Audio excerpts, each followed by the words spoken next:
Dogs are never sad. It's hard to be sad when you're around a dog.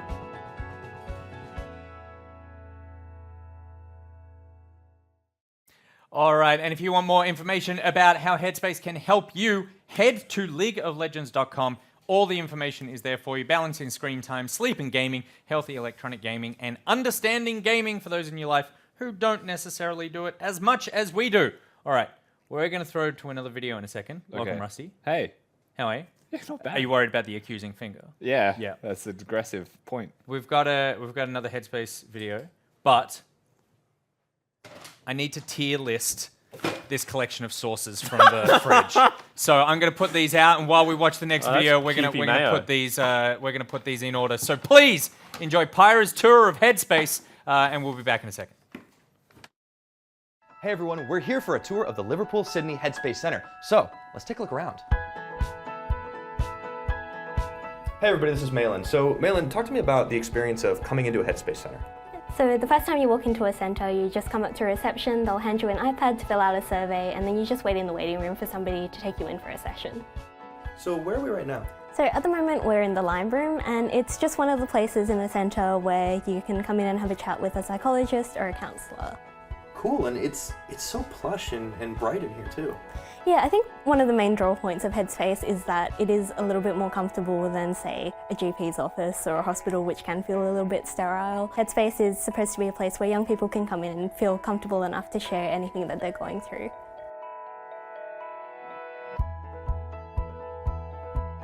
Hey everybody, we're now joined by Sinna. So Sinna, can you talk to me about where we are right now? So we're currently in the GP room at Headspace, and Headspace is an all-in-one service. Everything's under one roof. You got your mental health workers, you've got your dietitians, you've got your GPs all under one roof, and instead of running around to different places, you just come to Headspace and we've got all the services to cater for you. And we've got, 4 core streams. You've got mental health, and not many people know that we've got vocational training. So if you need help finding a job, we've got physical health, that's where the GP room falls in. We've also got alcohol and drugs. If you're struggling with alcohol and drugs, you can just come to Headspace and find a service right for you. So what if I feel a little intimidated coming in on my own? For sure, and that first step is always hard and you feel uncomfortable, and it's always good to have someone with you, and that's the best part about the service, right? You can bring a friend, you can bring a family member, just to make sure that you're comfortable in order to get the service best for you. And that is what Headspace Centre looks like. To find your nearest centre, head to headspace.org.au.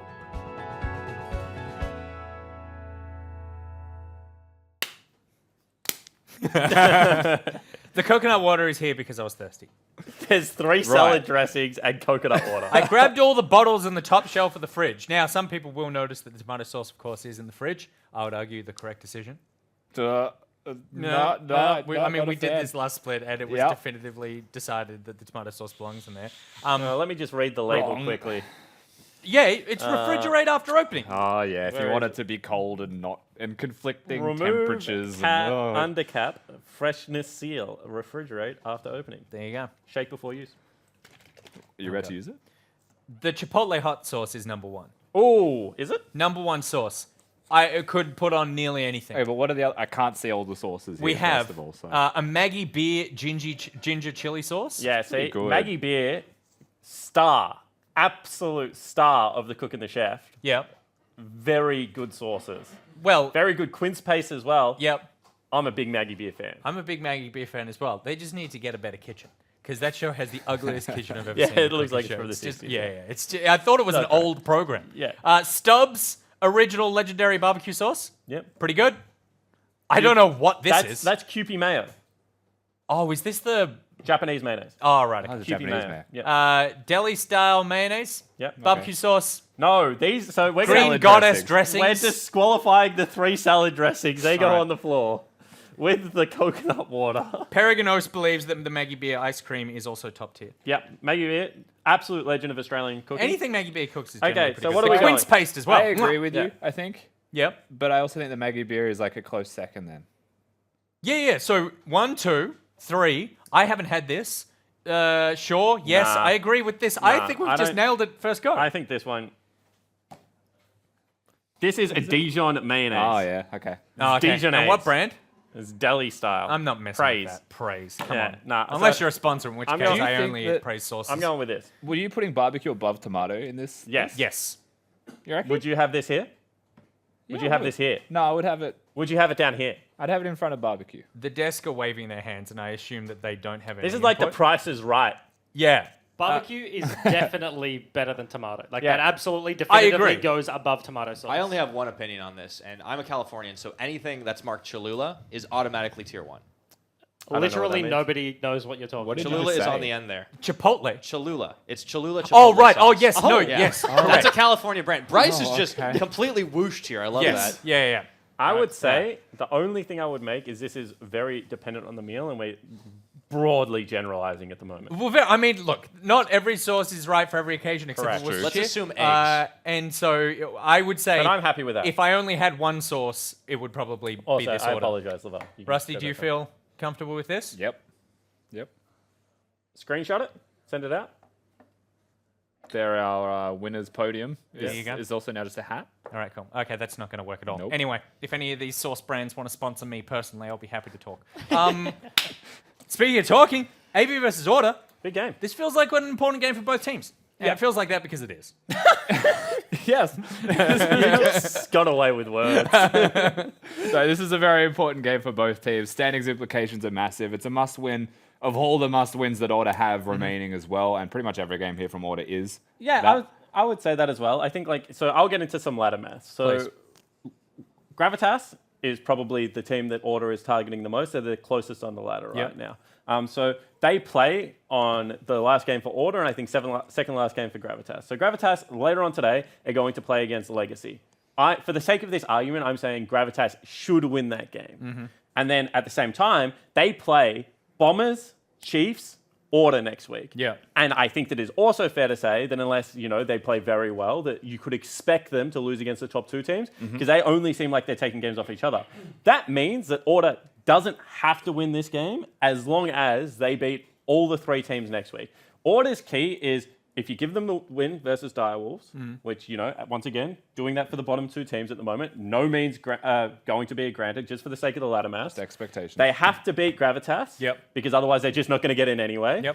Then the game versus Mammoth, in my opinion, is actually more important because that gives them head-to-head versus Mammoth as well in case you get into these weird tie situations. So this is a really important game for Order, in my opinion, because you don't want to 0-2 the second last week when you're trying to make a run for playoffs. Absolutely. But it also, ladder math-wise, is probably the most insignificant game they're going to play. At the same time, for Avant, they can guarantee themselves at least a tiebreaker right now if they win. So I think that this is just one of those games that the players would be coming out very, very excited. They want to perform well at the moment. Getting towards Gauntlet, Rogue kind of hit it on the head, and I think this is actually true, and I'm really glad that he said it. Gauntlet has already started. Yeah. The teams are already eyeing off who is going to be playing where. Yeah. And I think that this could be a huge game. And Rusty, can you talk about how teams go into this mindset in obviously just before Gauntlet? It's not the pressure of Gauntlet, but as you say, it's kind of already started. And these must-win games starting from now. I mean, it's the feeling of the pressure that is there, right? If you're in Gauntlet, you've done the hard part. And I think this is now what you would consider the hard part. So as a mindset, this is a very intense week. Next week's even more so. And it's deadly serious regarding that. And the reason it's so much more than other OPL seasons, just to really clarify with people, is the best of one conundrum. Because you need to bring it right now, otherwise it just is done. One bad early game, one mistake from a coach in a draft, one mistranslation of pressure somewhere, and that game's done. Whereas last year, you had a best of three, the better team generally wins in a best of three. And then going into best of five, that's when you can start getting creative, throwing your curveballs, coming together with a cohesive 5-game strategy. Best of ones, I know for myself, have exponentially increased my life. There's a reason I'm going bald this year and I haven't gone bald. Decreased your life expectancy Absolutely. or increased your life It's much stress? more or- intense. Yeah, all of it. All of it. Yeah. So I'm balding. Best of ones, real not fun at the moment, in my opinion. But apparently viewers love them. So. I'd also say that there's just more competitiveness through the middle of the ladder compared to last year. If you look at the history of the OPL, totally. there's been two good teams. There's always been either one good team and a challenger or two good teams. And then there became three, then there became four with Order coming in. Yeah. And now it feels like there's legitimately the top two, but then there is four people in the middle now. Yeah. And that's just so much action, and really hard to tell what the outcome will be type of best of ones that does add intensity to it. I also think that if you get Gravitas, Mammoth, Avant into best of fives versus the top teams, they will also be much closer than people think that they would be right now. We've seen them play a lot of best of ones, but I think that some of those teams have really good champion pools for best of fives and will be able to push teams like Chiefs and Bombers because I think that, some of those players don't have, you know, they have deep champion pools, but they also have deep champion pools that are very counter-pickable in a best-of-5 situation. Yeah. Just not in a best-of-1. Like, you don't want to run Zillion necessarily in your best-of-1 if that's, like, your one shot at doing it. But game 1 of a best-of-5, like, you'll take that risk every single day of the week. All right, well, we are at the pointy end for Order and AV. If you want to check out... I can't even do this. I was going to say the pointy end of a POV, and it just doesn't work like that at all. Check out Spooks on our Twitter page at OPL, and we'll throw it over to the desk with eJim and Pyro. He was pointing directly at the POV stream, it turns out. Yeah, sure. That's how you make it work. Oh, Jake's throwing balls across the room. Yes, oh, he is. Nick's Both throwing of them. balls across the room. Good stuff. Thanks, All right. fellas. There you go. Just giving them back. All right. Well, that's a fun start to things. Avant Gaming versus Order. It's battle 10-7 versus 7-10. These teams are on the opposite ends of those still vying for playoffs here. And, you know, kind of different stories. As Jake mentioned, the Order lineup kind of will need some help, but if you assume what's likely to happen, they're in a decent spot because their schedule, strength of schedule, they have one of the easier ones going through here. Avant will still have to face off against Chiefs and Bombers. Yeah. So this is like this is the game that like is in their control to win, but isn't necessary, but is not a guaranteed one, right? Like where you look at the Legacy game, you're like, they'll probably win that one. The Chiefs and Bombers you don't really expect. So for Avant, this is kind of pressure on. Yeah, to simplify the very broad situation, like what Jake was saying was top 2 assume they beat everyone, bottom 2 assume they lose to everyone. These games at the middle of the pack that are vying over the remaining gauntlet slots, they're certainly very important, if not just for momentum. These teams tracking in, they want to kind of solidify their end of the season, you know what I mean? If you've been having a rough time in the last couple of weeks, you want to be ramping up towards the gauntlet and be peaking at the right time. So if not for momentum, that's honestly a good enough region, but already pretty hefty into the draft. Yeah, we are. Morgana, LeBlanc, and now the Braum band away on the Avant Gaming lineup. Order, as it seems to be the standard for red side lately, it is Lucian and Thresh. Yeah, do they ban the Alistar as well? Because we've been seeing a ton of support bans that have just been hitting the bench from multiple teams. And that is the question. Yeah, the Morgana is an interesting one. I feel like that's directed specifically at Jake. Out of all of the support mains in the OPL, he's the one that's probably most happy to pick their champion up. So Yasuo ban. Makes a lot of sense that they remove that one. Kind of just makes a bunch of the melee matchups even harder. Ooh, that's a quick lock-in for Alidoric. So, very fast pickup of the support for the Avant Gaming lineup. It bears mentioning that Swaith is in instead of Sybil once more. But do they just lock into Kalista Alistar immediately? I feel like Order may just want to go towards that one. They've been a Kalista team in the past and is a fairly strong lane. I feel like blind picking the Alistar and going for something like the jungler, you're kind of just opening yourself up for an AV to take that one away. Because in terms of bottom lane right now, the lane bullies, Kalista and Lucian. With Lucian banned away, Kalista sticks her head out and could just be the lock-in. Well, they do take the Alistar after toying with the Kalista. There was a lot of conversation happening on the Order side as that was all going on. We had our center kind of on a handful of these players, and really, I think that's likely to be the decision, but they still have some options. They don't necessarily have to pick the AD carry here. I actually really love looking at players' faces in the draft phase. Like you get the zoom in and like you see a little bit of worry. You see see some tenseness creeping across multiple members. It can be very telling sometimes. Yeah. It's the best when somebody locks in something completely random and like everybody looks at the one guy and you're like, did they just mispick? Did they click the wrong button? You have to wonder, right? Yeah. All right, so for Avant Gaming, Swaith goes for, kind of a tried and true pick in the Kha'Zix as far as an aggressive jungler goes. Yeah. And the Tristana gets locked in for Gungrab. I loved watching him on Trist yesterday. I think this makes perfect sense. That guy is all about the resets. Yeah, absolutely. I feel like Tristana with the Galio, serviceable lane, and Tristana has been a long-time pick into Kalista as the game goes on. Kalista has a very rough time because Triss just orders you from a very long way away. She can also do... Yeah, like she builds crits, so she just kind of scales better. The laning phase, you get Satchel, and extended trades really favor you, where Kalista kind of, more so than any other AD carry, wants the extended trades, and then Triss just beats you in that front, and it's kind of rough. But the interesting one is Swaith locking in the Kha'Zix. Because that's just straight blind. 0 jungle bans have been... It speaks some confidence, though. Yeah, well, I mean, it does. Absolutely. But you're just kind of opening the floor for Order to pick literally whatever you want. They maybe not willing to play some of... This is my thought process, right? You look at the Galio and you're like, okay, they're going to need someone to get the Galio into the fight. Tristana, if she's mega fed, sure, she can do it. She can bounce around, but looking more towards like the jungle or the top lane pool to get you in, and maybe they don't want to go towards something like the Zac. They want to get a jungler that can get in the flank. Kha'Zix can do it, not in the engage sense, but he can stealth in, jump behind, look for assassination, and Galio can be a dive buddy. So yeah, Avant can kind of build themselves like advantageous fights by assassinating someone early on, right? Question is, what can Order do to make sure that that doesn't happen to them? They pick themselves up a disengaged specialist in the form of the Vladimir, and honestly, everyone on the Order side has ways to kind of dance away from the danger. Yeah, it's just a very mobile composition right now. Kalista is probably the least in that front, and she's got 3 friends to help her out. So I feel like Vladimir, especially Flex, which it is in this draft, is something that Korea does a whole lot. But this is the Chippies Olaf. I've been seeing this for weeks. I love it, man. Avant going back, and you know, they always throw so many curveballs into the mix, you kind of never remember which one is which, and they kind of go back to this is, I almost want to say this is like standard Avant as they throw in the clock for shock. Okay, because he had a very good game on Zilean yesterday. It was into the LeBlanc, and Swiffer ultimately does have counter pick here. He can take the Vladimir and give Tally the respect into the Olaf, and maybe he has a matchup in mind, but they were hovering a few options. Aurelion Sol is the Swiffer special. Lock in, hovering the Corki as well. They take it! Hey! Oh boy! Here we go. It's been a while. Time Master versus the Star Dragon. This is going to be a banger of a mid lane. Yes, this is just the most out there mid. Like, you do not see Zilean versus Aurelion Sol ever. Shock is the only guy in the OPL that's like currently playing Zilean. Swiffer is the only guy in the OPL, bar Remind, who is here for a single split, to ever play the Aurelion Sol, I believe. And yeah, this is super interesting how the draft's folded out. Yeah, okay, so try to break down these drafts for me a little bit. Let's start with Order, because I think Avant we can probably get into a little bit more easily. Yep. What is this Order lineup looking to do? Well, I feel like they just want to play heavy towards the bottom side. Tally, if he gets an isolated matchup, as long as he's defensible, he's not going to be beating the Olaf, but as long as he's not feeding to the Olaf, he's in a good position. Vladimir wants to get to the later game, 3 items where he can start wrecking team fights, but Aurelion Sol just skews the game so heavy. Like, I'm not well knowledgeable in like the specifics of the Zilean Aurelion Sol matchup, right? But you look at Aurelion Sol, I think he can be forgiven for that one.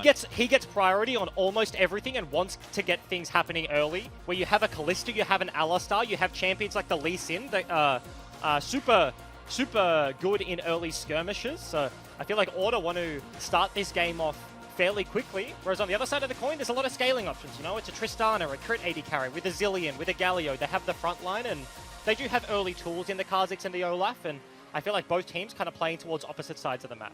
All right, well, joining us to talk about some of the early plays that Order we're going to have to make in this game is Choo Choo's. Welcome back to the desk. Thank you. It's good to be back. Oh, yeah. So, how long have you been keeping this Aurelion Sol in your back pocket, knowing it's a Swiffer special? Probably all year. We haven't had a lot of mid lane champions in the current meta do really well into ASOL. And we also found it really hard in a lot of scenarios to bring it out. But this is probably one of the good games that we want to look to punish the early game because they blind picked Zilean. Yeah, okay, because blind pick Zilean, it's just not something you see very often. Yeah. And I want to ask you about the kind of momentum coming into this game. Like, what does this game versus AV mean for you guys on Order? If we win this? Yeah, well, like you know what I mean? Like, pressure on? Are you right. feeling no pressure? Yeah, so like, what's the attitude essentially, going into like, it? we really need to win this game. If we don't, then our fate is pretty much out of our hands. Like, we really rely on you guys to lose in order to make Gauntlet, that being Gravitas. But I think I'm happy with the draft. Like, we've been performing quite well in scrims. We definitely didn't look too good yesterday. Bombers are just such a powerful team at the moment. But hopefully we can take it to AV. Yeah, and I want to ask about like Swiffer specifically, right? Like, we talked about the Aurelion Sol. He's the only OPL mid laner to bring it out. Like, was he super excited to get to play this one on stage? You said you've been kind of like withholding this one all year just based on like compositions and matchups. Like, is he excited to get onto the Rift? Definitely. He ASOL is just a pocket champion he absolutely loves.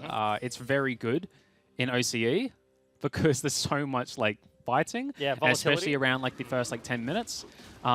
So it's definitely a pick that Swiffer's been very good at and always voiced when he wants to take it, and this was one of those games. All right. Thank you for that insight, Choo Choo's. Best of luck to the team. Thank you.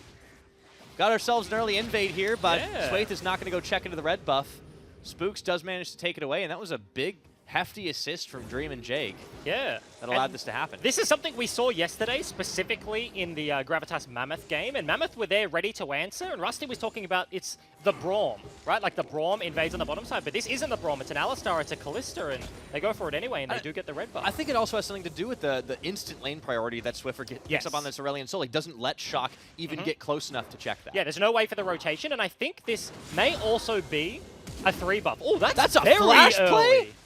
Okay. Okay, these guys ate their wheat picks this morning. Yeah, getting a little bit feisty. I was going to say, before we talk about bot lane, look at the junglers. They will meet on this red buff. Because Aurelion Sol gets so much priority, Like, the Zillion shouldn't be able to rotate to the play. Spooks, what Red saw that the Raptors were taken and then went for the bottom scuttle and is now wrapping around. He knows Swathe wants this red buff and will find him doing it. And level 2 Aurelion on the Sol's Lee coming. Sin. He's looking to stomp the bug. Smites down for the health. He's forced to flash into the pit. That is a feels bad Swathe. Yes, and double bomb into Swiffer, but he absolutely doesn't care. This is a very good start if you're an Order fan. They've blown the Tristana's flash, they've blown the Kha'Zix's flash, and they're going to get 2 red buffs to boot. This is everything they could have wanted out of this Aurelion Sol pick, and we're only 3 minutes into the game. Oh, the meteors just keep on flying. He gets ignited shock. And that's first blood down bot. Wait a minute, what just happened? Gunkrab burns his heel on the back half of that. They went all in back onto Jake. Just as you're singing their praises, that's just a straight up 2v2 kill. All right, we're going to have to see that one in a replay because I want to see how it started. There was so much aggression from the Order lineup, you have to think they might have overcommitted again. Here we go. And there's the ward in the bush, and he combos onto the Galio. Taunt lands as well, so Jake burns absolutely everything. Aladoric just pops the Aftershock in the W, and they turn around. No flash because he used it earlier, and honestly, that's just rough. He was looking for the small burst trade, right? He's trying to get, like, the WQ onto the Galio, maybe an auto from Dream, and they do just back away, but unfortunately for him, well played by Aladoric. Pops the W, locks him down, and a very easy turnaround kill. Yeah, it was nice. Jake tried to make a second-tier play there, and you know, no more summoners to really try and force it, and Gunkrab just says, nah, yeah, nah. Yep. You're going to die. Working on my Australian. Yeah, okay. Was that a nah, yeah moment or a yeah, nah moment? Right there? Well, I called it a nah, yeah, nah moment. Yeah, I reckon that was a nah. That was a yeah, nah, because you look at what they're doing, you're like, oh, it's in the inflection. Nah. Okay. That's good to know. Yeah, the turnaround. I still have a lot to learn for sure. Swiffer, meanwhile, though, doesn't seem to be too phased by what's gone down the bot lane. He can keep the pressure on to Shock. I wonder what he was doing right there. I think maybe he was... Got a ward down, it looks like. No, I think he was avoiding the bug. I don't know if it still exists, where occasionally Aurelion Sol orbs kind of float outside of the bush. I haven't heard about that in a long time. And he's just like sitting outside of the bush on the top side of mid lane because he knows that like there's a chance that if he goes in the bush, then he gets spotted out. But you can see already. Let's take a look at the Aurelion Sol, right? We talk about the priority he gets in the mid lane, but he goes top side, gets a pink ward in top dot push, and then Jake literally just died, walks out of base, and then spends his pink in the mid lane. Swiffer does have flash here. Yeah. Does get bombed, but he doesn't end up having to use it. Yeah, you can see Order are playing heavily around their mid lane. They want to deny any vision on either side so that the Aurelion Sol has time to push lane and then go anywhere he pleases without the early response signal from AV. And you can see the counter is there. Galio walking up, Swathe dashes in, is trying to blow through Swiffer's health bar. He stayed in lane, looks for something. Oh. He is a very aggressive dragon. This time he has to back for real, though. Yep. Shock is at a harder lane than yesterday, I think. It's fair to say. It's a similar style in that LeBlanc wants to be looking for kills early, because if like Zillion gets to level 9, level 11 when he's just like farming evenly, it's like, fine. Hell yeah, man, like I get rank 2 ulti, I get to play for my Tristana, she just builds crit and we're Gucci, whereas this is a similar thing, but it relies a lot more on the side lanes. You saw Chuchu's mention volatility, and that's what like the Aurelion Sol needs to punish, right? And we spent a lot of time talking about Aurelion Sol this game, and I'm conscious, but he just skews the game so heavily. We're taking the first look at the top matchup. I feel like is fairly interesting that it's going so heavily in favor of Tally right now. Yeah. It's actually no TPs burn either side, but he's certainly up in CS. It's just the farm game, you know. Like, and I think obviously it's always a little bit tough to tangle with an Olaf because the lower he gets, the more dangerous he gets. Tally obviously has a pool to use. This is one of those tricky matchups, I think. Yeah, but it's also to do with a top invade by Swathe, right? He goes for the red for red. Spooks takes his and he wants the answer and had to flash away. And I feel like at the time, Chippy's, as you are an Olaf, right? You want to land an axe level 1 and start looking for some trades. If you can get on the Vladimir, you will win.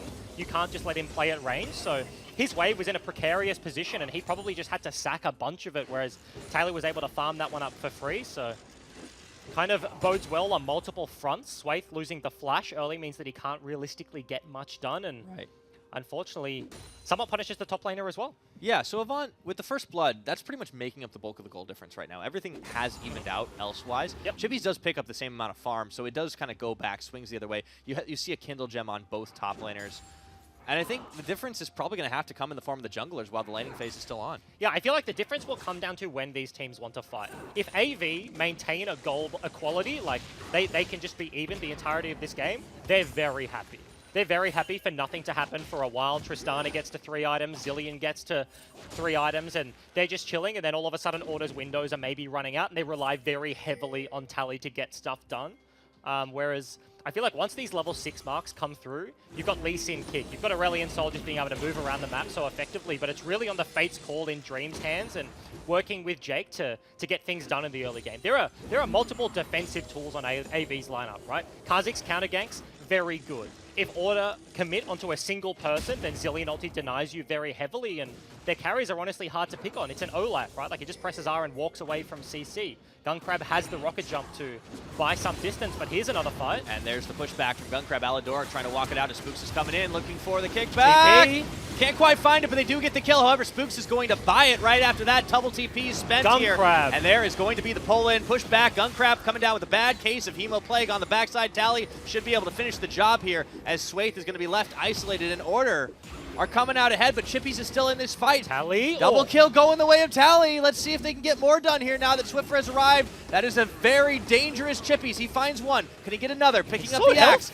Exhausted. Going even further. Finally, he's taken down. Tally gets himself the unofficial triple. Yep, and that was just a straight up 4v5.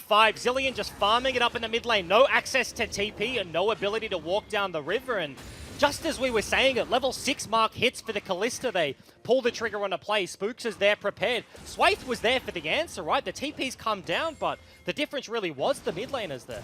But Ejim, at this point, game is bang on even again. We got 200 gold differences, 4-4 on kills overall. These teams are trading blows. Yeah, and the kills honestly went to the right places on both of these teams. Tristana, she's working on the Storm Razor, potentially like the Infinity Edge. You want to get that crit build underway, right? Like Black Cleaver is working towards by the Olaf. Chippies is fairly happy that he gets to clean up a bunch of the back end of that fight. And on the other side of the coin, it's like Vladimir is that weight champion, right? He's laning phase more often than not. If you can get away with Klepto, yeah, sure, take it. He's gone phase rush in this regard. It's a harder matchup, but he wants to get to the later stages. And those 3 kills don't necessarily mean a huge amount of power right now, but it just means that his clock is heavily accelerated. It does buy him a boosty belt, so he's going to be pretty happy zooming around the rift for now.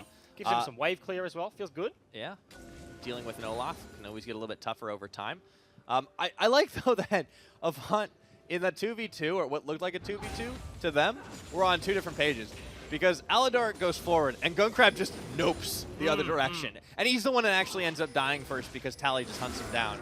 A little bit of an interesting series of events that transpired down in that bottom lane party. We've just crested the 10-minute mark here. Avant still hanging on to a slim gold lead. Still waiting for the teams to start to go for those big fights, but we want to wait to see items completed before that'll happen. Until then, probably some of these assassination attempts. Swaith has to turn 180 as he sees Spooks. Yeah, AV have some pretty good control of bot side river right now. You can see the pink ward top left of your screen and also in their jungles. So they're trying to open up opportunities for Swaith to look to Spooks. And he just found one right there. Unfortunately, Spooks just walking around the corner as the Kha'Zix leaves the bush, so isn't able to find any more. But you can see they're looking for something. They want to attack the jungler. If they can get some deep vision, then the Aurelion Sol can be somewhat neutralized. A little bit like an Evelynn, but from the mid lane, right? Like, you want to get things, the early warning signs are there, and you need the vision to kind of counteract what he can do, so AV certainly looking for opportunities in this game, but neutral objectives just haven't been up, right? Order want to play towards the bottom side of the map, and it's an air dragon. So they don't realistically, like, they have the ability to force right now, whereas AV kind of do not. But Order are playing around the bottom side because they want to play around the Kalista, but Rift Herald hasn't been touched. It's 11 minutes into the game. Air dragon isn't the biggest prize, so nobody realistically cares that much. And both these teams just kind of ebb and flowing as League of Legends does. Priority back and forth and respecting here and there, and it's just the kills in lanes, 4-4. Order very aggressive, though, assertive, trying to make some plays, getting the wards out here. Oh, they may have a flank here. Here comes Aladoric. He's waiting in the brush, and he's going to come in. Aladoric! There's the taunt, but he forced the blast cone out, so they've already hopped it. Game started, and you can see that Jake is going to have to run back to his team. They will be able to get safe, and it looks like it will just be the dragon play after all. Order might as well take it, try to get a new elemental on the map, but Avant aren't going to give it to him free. Aladoric's going in for round 2, double two-man taunt. They got Swiffer, they've got Jake. He goes ahead and moves his way in. Even the Skelecrab is getting in the mix here, and Dream still aggroing onto the dragon, and Spooks is caught up in the back of the pit. Can't do much. Spikes for the health. It's going to get taken out by Avant. Let's see if they can take the fight. Flashing forward, Gunkrab would still need that, and he gets himself one pickup waiting for that reset.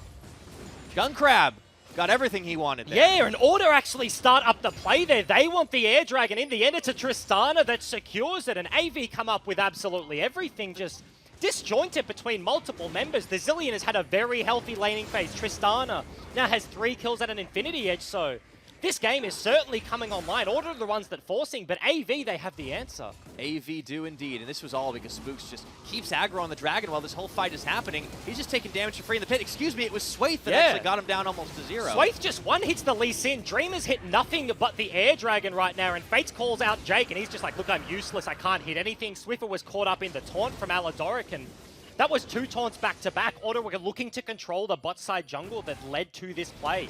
Aladoric is there. He tries to get the taunt initially. Unfortunately, couldn't get it on the blast plane, but we're looking at another fight. Yes, we are, and this time Aladoric is going to be the one taking down Swiffer. Tally trying to deal the damage out with the Rift Herald going on. Swaith gets the smite down for the health, and in comes the hero's entrance. Aladoric is pulling double time here as Chippies takes down Spooks, and Swaith manages to live!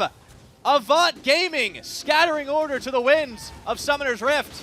And absolutely everything is going right for AV now. Now 4 kills on the Olaf. He comes out of lane. His TP's almost back open, but matched and more on the hands of Tally, but that's a 1v1. And Dream's a dead man. Gun Crab just Goomba stomping. And this is it. Like, Kalista versus Tristana, he can just do that. He has the Infinity Edge to a Cutlass. Oh boy, there's no one to stop this. Would have been sitting on so much gold, and it's just before 14 minutes. 15 seconds before plates wear off, and Chippies is probably going to get 3 of them. Oh, he's going to be a rich man. Already has his Black Cleaver, and he'll be able to upgrade those brown bags. Look at the gold league. That was a fight around the Dragon. Order lose, AV win, AV get the Dragon. And then they go up to Rift Herald, and then Rift Herald goes over, actually, yeah, was over to AV, and we just charged into the top lane turret, and they got the plates, and they get the solo kill with a Trist. This is textbook snowball That's right a now. 6k gold lead at 14 minutes out of literally nowhere. And look at the items they'd gotten. You see, the Tristana had already just completed the Infinity Edge, which was critical in that fight. Yep. But then basically just gets a Zeal and the Zerker's Greaves off the back of it. Rod of Ages completed for Shock on the Zillion. And Olaf has his Black Cleaver. He can keep stacking more items. But I really want to give some credit to Aladoric because he was the hero landing taunt after taunt in that fight. Because you think about Galio, he's normally secondary to the play, right? But he's been getting the initial picked offs. It's the W. Swaith is here once again, kind of ruining Swiffer's life. It's a good 1-2 punch. There we go. Aladoric once again, W flash onto the Aurelion Soul, and he goes down. And kill secured. Yeah, they've done a very good job at dissuading the Aurelion Soul. We spent the first 5 minutes literally just talking about that pick. But after that point, nothing has happened around Swiffer's lane. Shock has just been farming it up as much as possible. He's got himself a 20 CS lead as Swiffer has wanted to be leaving these lanes. And Zillion, he's hit the breakpoint, level 11, Rod of Ages. Their Tristana is well and truly online. They picked to protect the 80 carry composition, and their 80 carry has a 700 gold shutdown at 15 minutes. Their comp is online so much earlier than it should be, and that feels good for AV fans. Yeah. A bit of a double-edged sword for Order trying to force the plays early. It ended up backfiring on them in a major way at 15 minutes on the clock. Now, the question is, what do they do to get back into this one? It seems like they're going to have to rely on forcing again, but now they're at a disadvantage. Yeah, they have like AoE tools, right? It's not a pick comp that can go onto one person and then Zillion ult denies everything.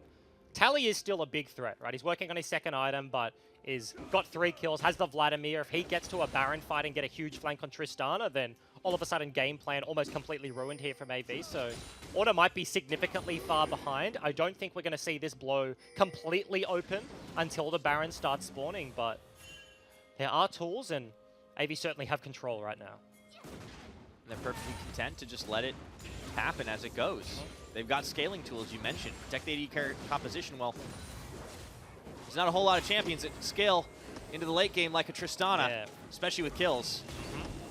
Feels incredibly good. A little bit of trading back and forth here. Shock, and Chippies is out of nowhere. No one expects the Flash Viking. Yep.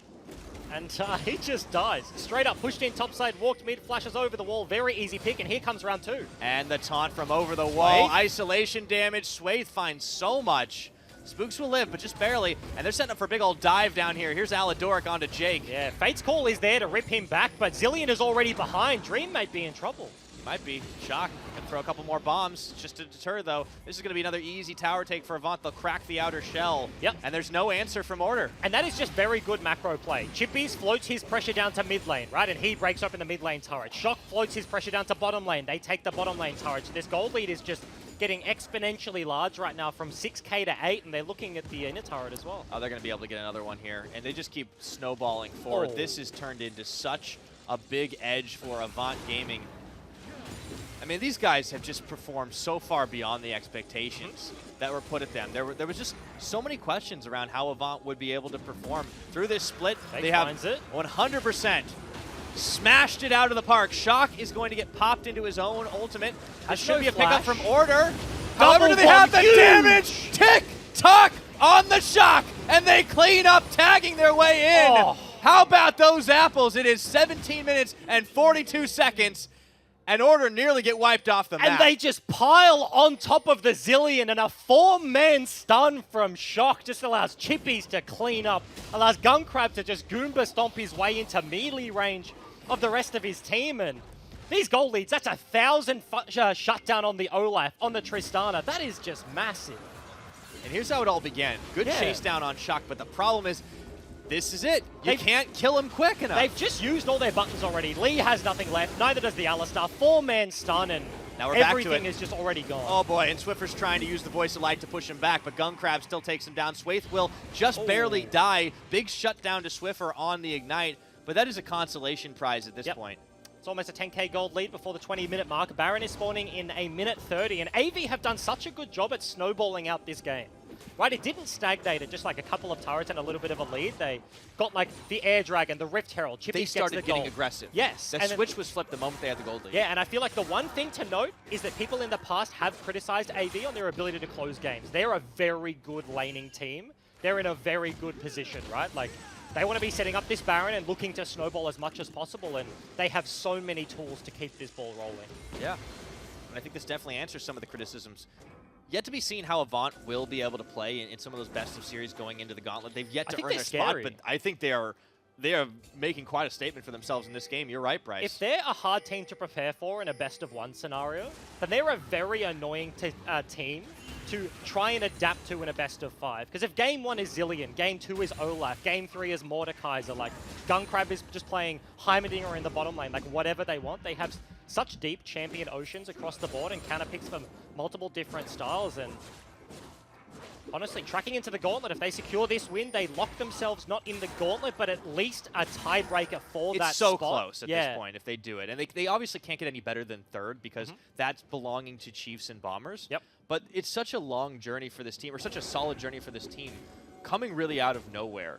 And, you know, credit to the players, credit to the org, credit to Rusty's coaching. I don't know what it is, but they've got the special sauce. Yep. Certainly have, and they're looking to contest around the Baron right now. You can see the play grouping up with multiple members, trying to find that vision. Swaith has to actually respect the orb from Swiffer there, and they're looking to steal away the red buff.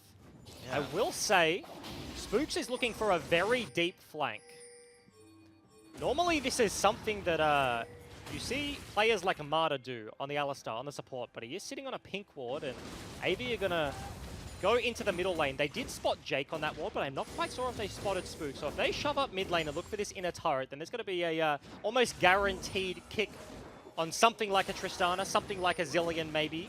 And even that's not necessarily enough because there's just so much damage. Swaith can even take a couple of 2 hits and you know, make it happen. Oh, Spooks just shows though. He walks out of the base and or walks out of the bush rather, and look at out this on the vision ward for Avant. They own Order's jungle. It's such a dangerous position to be in. This is like the horror show for Order. Yep. If we could toggle vision for Order really quickly. They see nothing. They see absolutely nothing. And they've got all 5 members up here. Yeah, look at that. Now. You see Chippies and you see Shock, and then you don't know where anyone else is. This is terrifying. There's nothing on the Baron. They still do have a blue trinket available, so they can use a one-time check button in the hands of Dream, and they just break into turrets. They don't even care about the Baron. They're not looking to allow Order to force a fight. The one way you can potentially lose this game is messing up a team fight, and if they don't fight you, they just take down the inner turrets. They can continue pushing further and further into the base, and just guarantee the slow end here. Well, Chippy's and Tally going to fight it out, but Shock takes down Swiffer. Yep. Off screen. We saw the double bomb, and then Swaith just and he boomed. Yep, from the other side of the map, and takes down the Aurelion Soul on the side lane. This is super rough. Yeah. Definitely disheartening for Order, but I think as Spawn was talking about on the couch, that this doesn't necessarily put them out of it. Obviously, no, it doesn't. They have one of the easier strengths of schedules going forward, so they have more chances to take those definite potential wins. The problem here for Order is they're just getting so crushed. And does this really start to affect your mental? You're going to have a week to reset, but then you got to play 3 games back to back to back, and 2 of them are going to be against direct competitors. Yeah, we're going to take another look at this one. It was just the bomb into the slow into the next one. So I'll answer your question. I think they have time, right? This is a veteran lineup. Like, they have rookies in Dream or I say rookie-ish. He has played a single split, but then took time off. But Sophomore. they have Jake, they have Swiffer, they have Spooks, Tally. These guys are renowned in the OPL scene. They've been around for a while, so they know how to handle the pressure more so than some others. But honestly, this game, like, they drafted very early game, and honestly, it didn't look good enough. They didn't get the advantages they needed, and AV just very much online. But they're not looking for the quick end, right? So, like, I simultaneously think they're ahead enough to go for, like, a Baron fight and, like, just force this play. Their AD carry is monstrous. Their Olaf is monstrous, but they're just playing the slow game. They just want to choke order out, maybe trying to punish them a little bit more. Yeah. Playing with their food here and then the thing is, as much as possible. They're not giving opportunities, right? So that means that even if the game takes a little longer than maybe they could close it on, they want to make sure, as a nice little bomb check there, they want to make sure that they secure the win. I believe this would lock them into playoffs. I actually trying to get word back on from production, but I'm fairly certain math checking out that this puts them into at least qualifying for that 5th place spot with an 11th win. Potentially. We'll have to see. Spooks, once again, is looking for a flank opportunity, and AV are doing very well at denying him everything possible. They didn't give him access to the mid lane. They caught the wave on the top side where they had their control. Once again, they're pushing their vision line very, very far forward into the jungle so that Order can't realistically poke through any holes or anything they're left behind. They're doing all their due diligence, and this is the Baron start. Shock is just going to play guard right now, goalkeeper.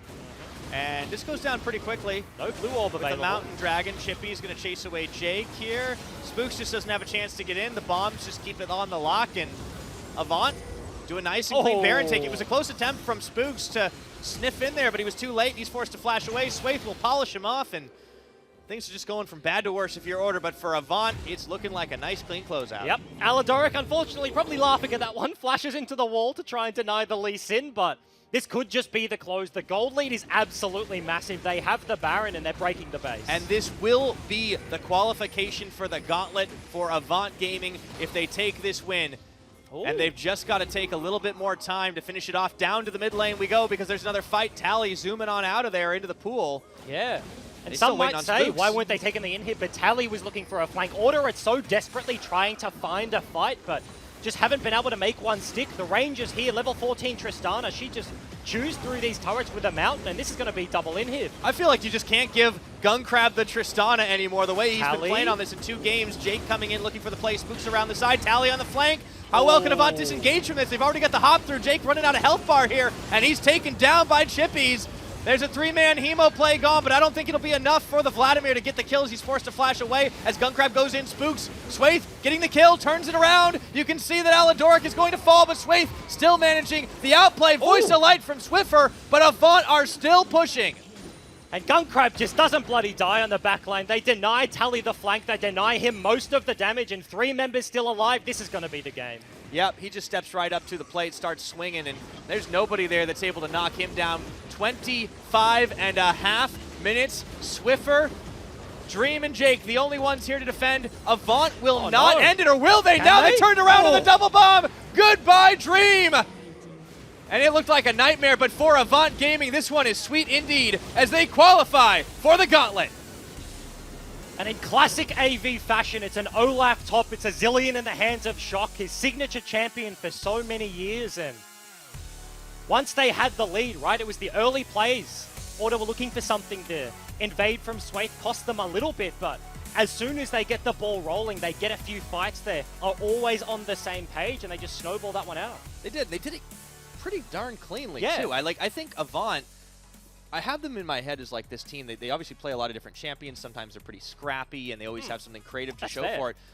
But I never really thought, oh, this is a team that will just cleanly close. That's one of the critiques we've leveled at them. Yeah. That was a clean close. And I think that was probably the cleanest close we've seen them make. Because it's not like they just did the standard, like you play League of Legends by the handbook, you rotate around, you make the right macro calls. They were consciously like slowly progressing that game at every point, but also denying the counter engage. It's Jake looking for an alley flank. It's Spooks looking for a Lee flank. They're playing very well about like the flank ward vision so that Tally can't get access to the backline. And you saw like as soon as he TP'd, right, the Galio is shepherding, is marking the Vladimir, not allowing him to get onto the Tristana. And they're doing all the right moves there. And I feel like that shows a lot of growth for a team that is already a lot of people have said very hard to prepare for leading into the gauntlet. Like that is only up and up. Yeah, looking red hot right now. And that was just such a fantastic win for Avant as they qualify for the playoffs. Let's see what the couch has to say about that one. Speaking of red hot, here I am.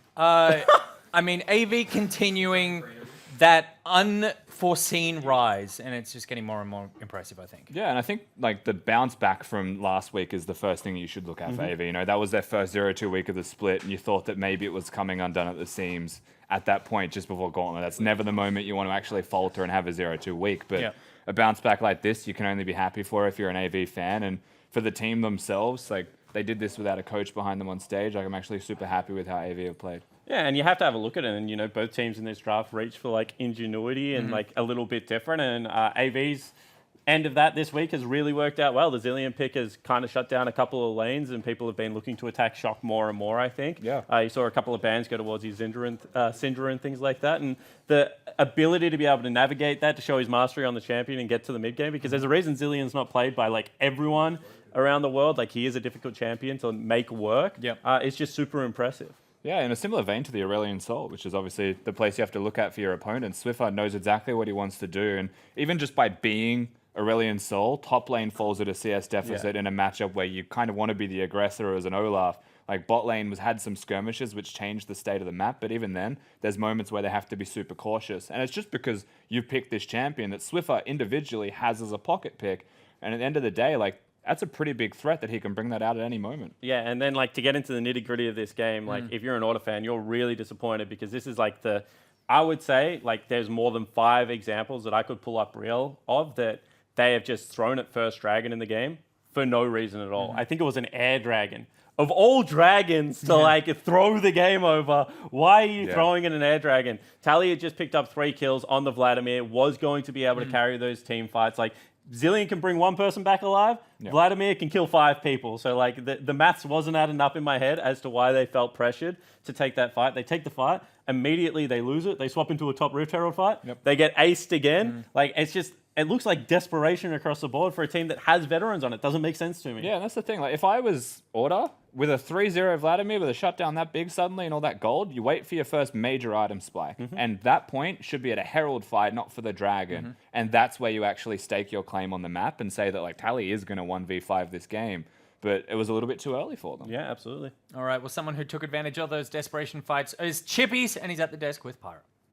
Thank you very much, Nick Boy. And Chippies, you and your team have just qualified for the Gauntlet. You guarantee yourselves into the playoffs. Yeah, I'm giving you the announcement. How does it feel? Yeah, it's pretty good because, you know, obviously I didn't make it the last split and that felt pretty bad. So it feels a lot better than that split. All right, so things starting to come together for you guys. And now, do you feel like after this, you're going to kind of relax a little bit? You've got a couple of tough games ahead, but you know you're already locked in? Or are you still going to try to win every single one to improve your position? Yeah, we're not going to relax, man. We're going to shit on Bombers and Chiefs next week. Oh, boy. Okay, big statements. I love it. Now, I want to see you back that up now. It's on video. Don't worry, man. All right, good stuff. Cool. And I guess, you know, going forward into the Gauntlet, a lot of people have said, you know, it's the hardest team to prepare for. You guys do all sorts of different stuff. You play your pocket picks. Shock plays whatever the hell Shock plays. Do you feel like you're going to have an edge going into best of 5s? I think because all the other teams pretty much play the same stuff, it's a lot easier for us to prepare.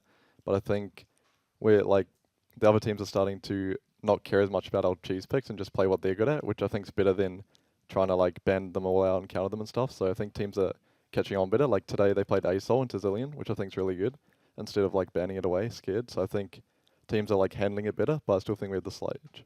Okay, well, you're definitely going to be happy about that heading into the Gauntlet. Congratulations again. Thank you for joining me. Oh, cheers. All right, thank you very much. And now, so we're going to go ahead and send it off to another video about maintaining a healthy balance. When you don't get enough sleep, your brain just doesn't function properly. Like when we're practicing or playing or going over something, you're not going to be thinking properly, you're not going to be remembering things. So I think it's really important to get enough sleep. A couple of tips that I have is to turn off all your devices an hour before bed. If I can't sleep, I'll just turn off everything, make sure there's like nothing that's keeping me awake, and then I'll just try to like close my eyes for a bit, see how I'm feeling, and then I'll just try to zone out. So balance is really important in life in general, and especially as an esports player, because we're working 12 hours a day, 6 days a week. On that 7th day, it's really important to make sure you mix it up. Having that day off or having that period of time where you can really work on yourself, work on a different type of hobby or a goal, it just gives you more aspects to life and really gives you more direction. I like to reserve the last maybe 2 to 3 hours of my day just to kind of spend alone time. I meditate on my own or play some of my favorite songs. It helps me stay relaxed and focused. I think balance is critical. If you don't have enough balance and you're working too hard, then you're not going to be in a good headspace. But at the same time, if you're not doing anything, then I think you're also not going to have a good headspace. My strategy to deal with things when it's stressful or difficult, I try and combine as many of the things in life that I really enjoy the most into one setting. Usually that's a shower, maybe like a song and some dancing or something in the shower. And then I really enjoy capsicums, because when you're eating a capsicum in the shower, I think it's impossible to be upset. Me being positive every day, I just see the best in life and seeing everything that comes with like all the opportunities in life. And that's what makes me happy.